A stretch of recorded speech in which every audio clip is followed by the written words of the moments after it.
is KVUE's in-depth look at growth happening in Central Texas. U.S. Transportation Secretary Pete Buttigieg in Austin today, getting an up-close look at transportation across the city. The secretary discussed Austin's growth challenges, specifically the connection between affordable housing and affordable transit. Bryce Newberry spoke with him one-on-one today, and Bryce joins us in our studio tonight with more on the secretary's visit. Hi, Bryce. Hi, Quita. Good evening to you. One of the main focuses at Secretary Pete Buttigieg's DOT is on reconnecting communities split by infrastructure, like the impact of I-35 on East Austin. Plans call for this freeway to get even wider in the years to come, but this is just one local project he's closely watching.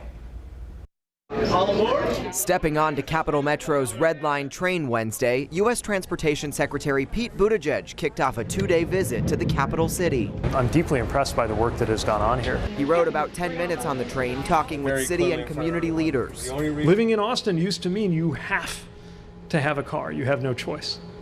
Investing in transit opens up choices for more and more people. And here, the choices are growing. 4 major projects in Austin have the attention of the feds right now. A $4 billion expansion at the airport, a $6 billion widening of I-35, a $7 billion new mass transit system known as Project Connect, approved by voters in 2020, and nearly $500 million for active mobility, things like bike lanes and urban trails. Big costs that need big help from the federal government. We're not only building infrastructure, but we're building it the right way for the right reasons, for the right people. The federal infrastructure law will bring billions to Texas to revamp roads, bridges, airports, and more over the next 5 years. Billions more are available to cities and projects as grants. How can Austin be competitive for some of those grants that are available outside of the state funding? When we talk about these goals like safety, equity, climate, job creation, those don't have to be an either or. You can do a lot of those things all at once, and when you do, that makes a given idea more competitive for these very limited dollars.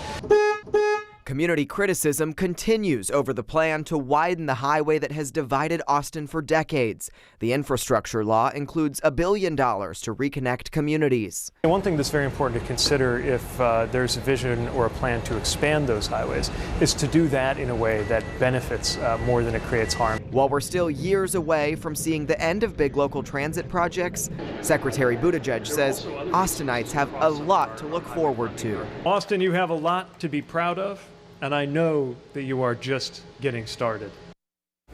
And late today, Secretary Buttigieg spoke at a South by town hall. He'll be in town tomorrow as well, but his schedule is closed to the press. We are told that he'll continue transportation discussions with our local leaders. Quita.